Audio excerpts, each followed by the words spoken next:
By the time the hotel manager finished speaking, the lobby had gone completely quiet. Not the comfortable quiet of a well-appointed spaces. The sharp, held breath quiet of people who had just witnessed something they could not take back. Nadia Owens did not turn around. She stood at the front desk with her carry-on beside her left foot, and her phone in her right hand, and her eyes fixed on a point, somewhere past the marble counter, past the floral arrangement, the size of a small car, past the gold-framed mirror that reflected the entire scene back to anyone willing to look. She had heard every word. She had felt the hand on her shoulder before she heard the words, and she had felt the stares before she felt the hand. And none of it, not 1 second of it, had surprised her. That was the part nobody would understand later, that she had not been surprised. She picked up her carry-on and walked toward the elevator. She did not ask for a manager. She did not raise her voice. She did not cry. She pressed the button for the 14th floor, and when the doors closed, she stood in the mirrored elevator alone and looked at her own reflection for a long moment. The worn gray hoodie, the natural hair pulled back, the face that gave nothing away. And she thought, they have no idea. 3 hours earlier, Nadia had landed at Atlanta Hartsfield-Jackson on a flight from San Francisco. She had a board meeting the following morning, and a keynote the evening after that. And between those two obligations, she had exactly 36 hours to sleep, think, and remember why she had agreed to any of this in the first place. She had been flying commercial by choice, not because she couldn't afford otherwise. She could have chartered the entire aircraft, but because she had read somewhere once that staying close to ordinary life kept you sharp. Her chief of staff, a meticulous woman named Portia, had booked her suite at the Whitmore Grand months in advance. The Whitmore was the kind of hotel that did not need to advertise. It sat on Peachtree like a statement, and its lobby smelled of bergamot and money, and the particular confidence of people who had never once questioned whether they belonged somewhere. Nadia had grown up 40 minutes from this hotel, in a house with a roof that leaked in 2 places, and a mother who worked double shifts at a hospital laundry, and a neighborhood that people described with a slight downward tilt of the mouth when they were trying to be polite. She had walked past the Whitmore Grand on a field trip when she was 11 years old, pressed her nose briefly against its glass doors, and been moved along by a teacher who said they had to keep moving. She had not thought about that day in years. She thought about it now. The front desk was attended by a young man with a young woman with a headset who was finishing a phone call. Neither of them looked up immediately when Nadia approached. That was fine. She set her bag down and waited. The lobby hummed around her. A couple in resort wear argued quietly over a folded map near the concierge desk. 2 men in blazers crossed toward the bar. A woman in a yellow dress stood near the entrance, speaking rapid Spanish into her phone. Normal hotel motion. Normal hotel sounds. And then the manager appeared. He came from the left side of the lobby, from the direction of the business center, walking with the particular purpose of someone who had made a decision before arriving. He was a man somewhere in his late 40s, with the practiced composure of someone who had managed expensive spaces for a long time and believed that composure and authority were the same thing. His name tag read Mr. Fletcher, Director of Guest Services. He looked at Nadia once. A full survey, the kind people think they are hiding but never are. The hoodie, the carry-on, the natural hair, the absence of luggage that looked a certain way. And then he spoke. "Excuse me." His voice was pleasant, professionally pleasant, the kind that has been trained to carry firmness inside courtesy. "Are you a registered guest?" Nadia looked at him. "Yes, may I see some identification?" She held his gaze for a moment. Around them, the lobby continued its normal motion, but the front desk staff had gone still. The young woman with the headset had lowered her phone. "I was about to check in," Nadia said. "Of course." He did not move. "I'll just need to verify before we proceed." She understood. She had understood from the moment he walked over. She reached into her jacket pocket and produced her ID without hurry, placed it on the counter, and watched his eyes move over it. She watched the precise moment he registered the name. Nadia Owens. She watched something flicker in his expression. Too fast to be guilt, too slow to be nothing. Thank you, he said, just one moment. She would remember later that he said just one moment. The people say things when they are buying themselves time to figure out what comes next. What came next was the security guard. He was a large man, maybe 35, in the dark uniform of the hotel's private security team, and he approached from the right side of the lobby with his hand already half raised, the gesture of someone interrupting before anyone has said anything worth interrupting. Ma'am. His voice was not unkind. That was almost worse. I'm going to need you to step away from the desk. Nadia turned and looked at him fully. I'm checking in. There's a seating area right over there. He gestured toward a cluster of armchairs near the window. If you can just wait there, someone will be right with you. Someone, she said, is already with me, ma'am. And now the hand was on her shoulder. Not a grab, not a push, but contact, the kind of contact that communicated a direction. Move. Go there, you do not belong here. The lobby had gone quiet. Nadia looked down at the hand on her shoulder. Then she looked up at the security guard's face. Then she looked at Mr. Fletcher, who was watching with the careful expression of someone who had authorized a thing and was now watching it happen and finding it slightly more uncomfortable than expected. She said nothing. She picked up her carry-on, and she walked to the elevator. In her suite on the 14th floor, a corner room with a view of Midtown Atlanta that Portia had specifically requested. Nadia set down her bag and sat on the edge of the bed and did not move for a few minutes. The room was beautiful. Of course it was. Marble bathroom, fresh flowers, a welcome card with her name on it that had been printed before anyone downstairs apparently thought to check the reservation. Welcome, Ms. Owens. We hope your stay is exceptional. She read it twice. Then she picked up her phone and called Portia. How was the flight? Portia answered on the second ring. Fine, Nadia paused. Who knows? I'm here this week. A beat of silence. Portia was not a person who needed things repeated. For the board meeting, the 6 partners, obviously. Your PR team. The conference organizers. Your security detail, who you told not to come, which I still think. Does the Whitmore Grand know who I am? Another pause, this one longer. The reservation is under your name, your full name. We sent a confirmation 3 weeks ago. Portia Ames Whitfield, personal assistant, to Nadia Owens, CEO of Meridian Technologies. A pause. Why? Nadia looked at the welcome card. I'll call you back, she said. She did not make a scene. That part was important, and she knew it was important, not because she was afraid of conflict, but because she understood the difference between reaction and strategy. She did not call the front desk. She did not summon Mr. Fletcher. She did not post anything, call anyone in media, or fire off an email that night. She ordered room service. She reviewed her notes for the board meeting. She slept. What she did in the quiet and unhurried hours of that evening was make 3 phone calls. The first was to her attorney, a woman named Claudette. No, not that name, the list.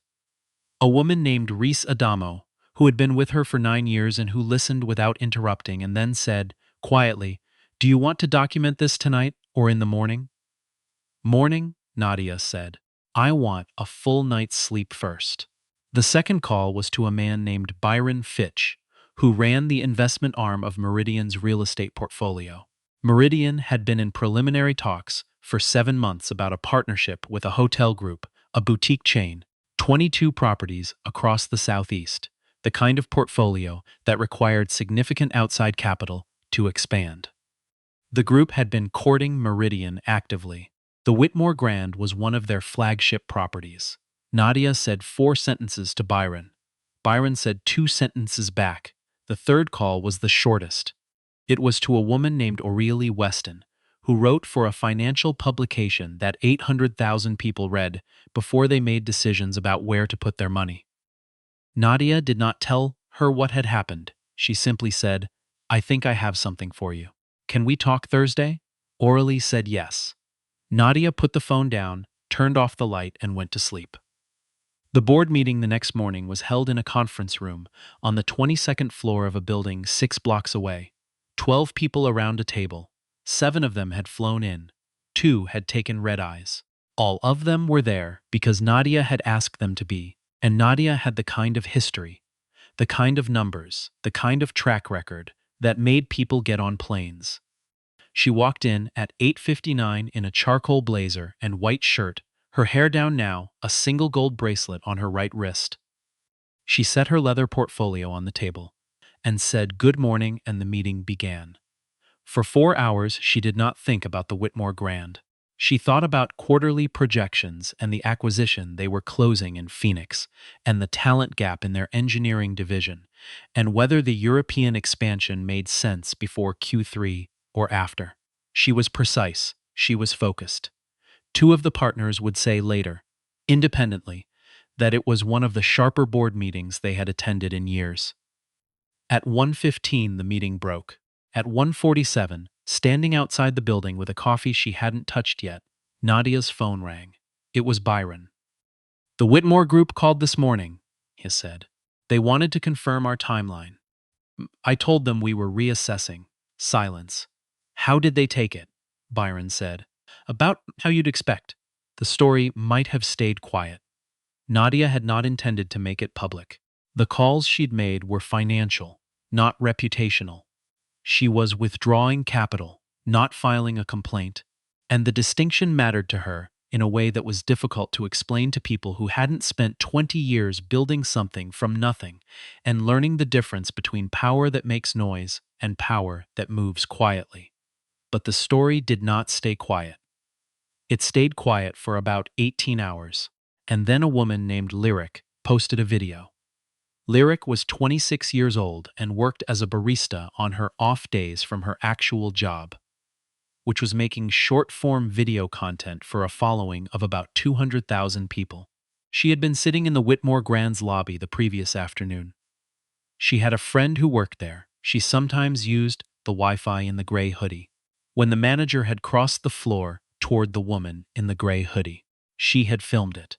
Not the whole thing, just a portion, maybe 45 seconds. Beginning from the moment the security guard placed his hand on the woman's shoulder. She had filmed it on instinct, the way people do when something feels wrong, before they can articulate why. She had not posted it that night. She had watched it back several times, thinking, and then in the morning, she had seen a name in her newsfeed. A brief mention in a business column about Meridian Technologies pulling back from a major hotel partnership, and she had looked at the video again, and looked at the name again, and she had posted it with a single sentence of caption. "Does anyone know who this woman is? Because I do now." By noon it had 200,000 views. By 3 in the afternoon, it had crossed 1 million. Mr.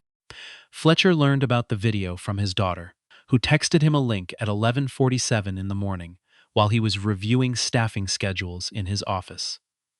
He opened it and watched it and felt something cold move through him that was not quite fear and not quite shame, but contained elements of both. He watched it twice.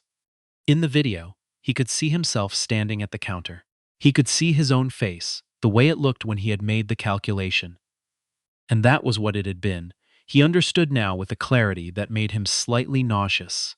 A calculation based on nothing more than what a woman looked like. And he could see Nadia Owens walk away with her carry-on, and her dignity fully intact, looking like exactly what he had been.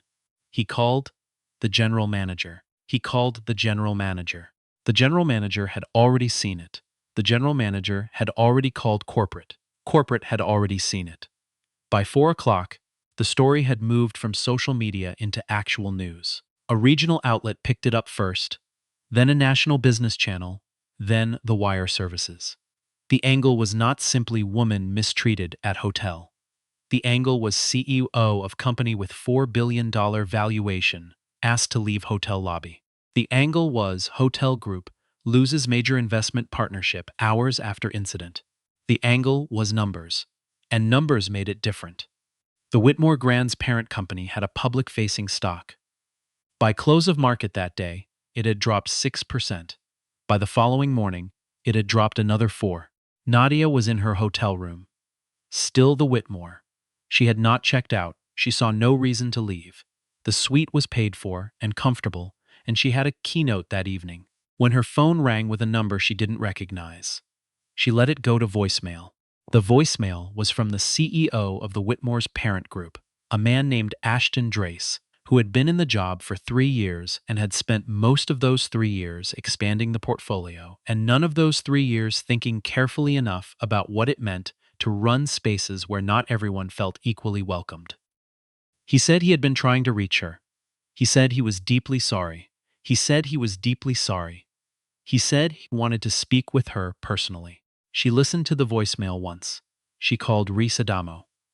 He left a message, she said. I know, Reese said. His legal team called our office this morning. What do they want? They want to know what it would take. A pause. Their words. Nadia stood at the window and looked at Midtown Atlanta spread out below her, 40 minutes from where she had grown up, a view she had looked at from the street once, from a school bus at 11 years old. Here's what it takes, she said. She did not ask for money.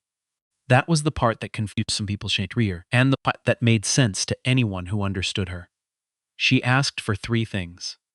The first was a complete audit of training protocols across all 22 Whitmore properties, conducted by an independent firm, with results made public. The second was a paid fellowship program, funded by the Whitmore Group, at a minimum of $2 million annually, for young people from underserved communities pursuing careers in hospitality management. Named, at Nadia's insistence, not after herself but after her mother, the Nadia Owens Hospitality Fellowship. The third was a public acknowledgement. Not a carefully worded corporate apology drafted by a PR team.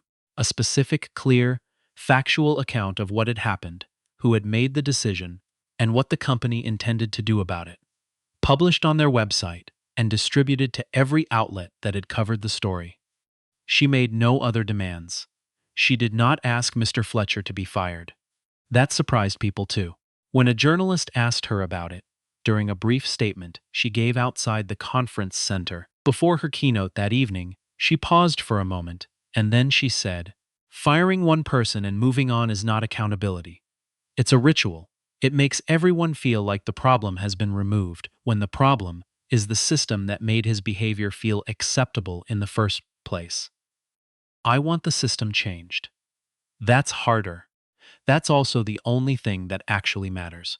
She walked inside. The keynote was on the future of AI-driven logistics. She spoke for 40 minutes without notes. In the lobby of the Whitmore Grand the following morning, a housekeeper named Dora, who had worked there for 11 years, said to a colleague, while folding linens on a cart near the service elevator, that she had known the minute she saw that woman walk through the door that something was different about her. Not rich, different. Not famous, different. Just the way she carried herself, like she had walked through harder doors than this one and arrived intact every time. The colleague, a younger woman named Tiff, who had only been there 4 months, asked what had happened after the woman left the lobby. Dora thought about it. She went upstairs, Dora said. And then everything changed. Tiff thought about this. Just from walking away? Not from walking away, Dora said. From knowing exactly what she was walking toward. The Nadia Owens Hospitality Fellowship accepted its first cohort 11 months later. 42 young people, ages 18 to 24, from 12 cities across the South and Midwest. Their first orientation was held at the Whitmore Grand, Atlanta, in a conference room on the 22nd floor. Nadia did not attend the orientation. She sent a letter that was read aloud by the program director. The letter was 3 paragraphs. It did not mention what had happened in the lobby. It did not mention the stock price or the investment partnership or the million-view video. It talked about her mother, who had worked nights in a hospital laundry and come home smelling of industrial detergent and still managed to iron Nadia's school uniforms every morning, so they looked right. It talked about what it means to move through spaces that were not built with you in mind and to refuse to let that stop you. It talked about what a room can feel like when someone in it finally sees you. Fully, clearly, without qualification, and how rare that is, and how it should not be rare. It ended. The work is not about one lobby, or one moment, or one person learning an expensive lesson. The work is about changing what people assume when they look at you before you've said a word. It's slow work, it doesn't trend, but it is the only work that lasts. Welcome. You belong here. The program director folded the letter carefully and set it on the table. In the room, 42 young people, silence of people who have been seen, perhaps for the first time in a long time, perhaps something larger than themselves. By something larger than themselves. Outside the window, Atlanta moved in its ordinary morning way. Traffic and light and the city doing what cities do. And none of it knew or cared that something had shifted. Quietly, in this room, in the way it always shifts. Not with noise or spectacle, but with the unhurried, irreversible motion of people deciding that things can be different. And deciding they will be the ones to make them so.